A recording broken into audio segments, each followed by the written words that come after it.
साल का रड़ुआ टकलू गैंग और लोकसभा में बैठ करके भारत को सनातन हिंदू राष्ट्र बनने से रोकने का कृत्य करता है।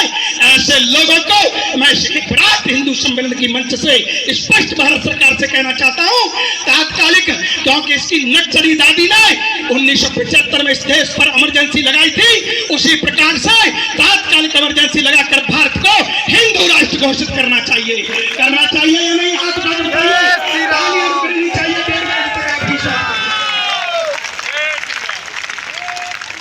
होना चाहिए या नहीं? पीछे से आगे तक आवाज आनी चाहिए। होना चाहिए या नहीं? भारत हिंदू राष्ट्र होना चाहिए या नहीं? होना चाहिए। उठाइए उंगली, क्योंकि ध्यान रहे, लीजिए शपथ सनातन के विराट हिंदू सम्मेलन से कि मैं जब तक जिंदा रहूंगा तब तक कोई विधर्मी जिनका संकल्प है आसमानी किताब वालों का इस देश को 2047 में गजवाए हिंद बनाएंगे, मैं आपको शपथ देता हूं। आपकी उंगली मां भारती के लिए अगर ऐसे उठती रही तो ये सनातन का व्यक्ति संत भी ये संकल्प लेता है कि हम भारत को गजवाए हिंद बनाएंगे, गजवाए हिंद बनाएंगे। और कभी बड़े उद्योगपति थे, पाकिस्तान के अंदर भी बहुत लोग थे, लेकिन 4 इस देश के नपुंसक, एक चरखासुर और एक टकलू इस देश के अंदर एक लहरू हुआ। इन 4 लोगों ने एक और हुआ, जिसका नाम था महाराष्ट्री पुंजावन ठक्कर, जिसका एक टोपीबाज हैदराबाद से कहता है नाती कि मैं भारत को हिंदू राष्ट्र नहीं बनने दूंगा। और उसने आदरणीय यशस्वी मुख्यमंत्री योगी जी को चैलेंज दिया, नहीं केवल योगी जी को चैलेंज नहीं दिया, उत्तर प्रदेश की 25 करोड़ जनता को चैलेंज दिया है और कहा कि मैं उत्तर प्रदेश में आ रहा हूं। तो मैं इस विराट हिंदू सम्मेलन से कहना चाहता हूं, ऐसी कितनी टोपी आई, कितनी गई, 25 करोड़ लोग उत्तर प्रदेश के, क्योंकि जिस प्रदेश का नाम उत्तर प्रदेश हो, दुनिया के सारे प्रश्नों का समाधान करने की सामर्थ आपकी उंगली में है। उठाइए उंगली, दिखाइए ब्रह्मांड को। उंगली किसी की नीचे रह गई, समझ लो, टूटी समझ लेना अपनी।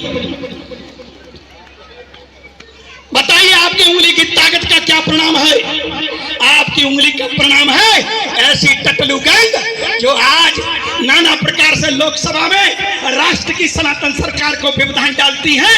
मैं कहना चाहता हूं यशस्वी सरकार से, इन लोगों को पहले मार्शल एक्ट लगा करके पहले इनके मुंह नहीं तोड़ना चाहिए, पहले इनको जवाब मन दो, फिर इनके पहले मुंह तोड़ो तब इनको जवाब दो, और इनको मिर्ची के बोरे में डाल के इनके साथ वही ट्रीटमेंट करना चाहिए, तब देश हिंदू राष्ट्र बनेगा। ऐसे तालियां और इन कार्यों से नहीं, आपकी उंगली जब जब उठेगी राष्ट्र के लिए, ये राष्ट्र आपको नमन और वंदन करेगा। माताओं, याद दिलाना चाहता हूं, अभी एक बांग्लादेश का कांड हुआ। बांग्लादेश में एक क्या गलती थी उस हिंदू की, जिसको भागते हुए और आपने स्वयं देखा फांसी लगा के नीचे से अग्नि जलाई गई। कौन? निकलिए, निकलिए इन अटालिकाओं से। और आप मुझे बताइए, आपकी इस कॉलोनी में कितने, आपने अपने कबाड़ियों को, कितने लोग हैं? ये करोड़ों अरबों रुपए की, मैं तो गिनती भी नहीं जानता इतने लोगों की, करोड़ों हजारों करोड़ की आपकी कोठियां हैं। कितने लोगों ने अपने सनातन के व्यक्ति को कबाड़ी का कार्य दिया है? किसी ने नहीं दिया। मैं जानता हूं, उनको खड़ा करिए अगर जिसने दिया, तालियां बजाइए ऐसे व्यक्ति के लिए जिसने इतना उत्साहवर्धन किया, उनको उठाइए, क्योंकि जानते हो आपकी दीपावली का पर्व आता है। मैंने अपनी कॉलोनी में लिख रखा है, LIU ने, प्रशासन ने खूब ताकत लगाई और बैनर लगाया, यहाँ विधर्मी मुक्त कॉलोनी है, यहाँ विधर्मियों का आना दंडनीय अपराध है। स्पष्ट लिखा है ये हिंदू राष्ट्र है, हिंदू राष्ट्र में हिंदू कार्य करेगा और हिंदू ही रहेगा।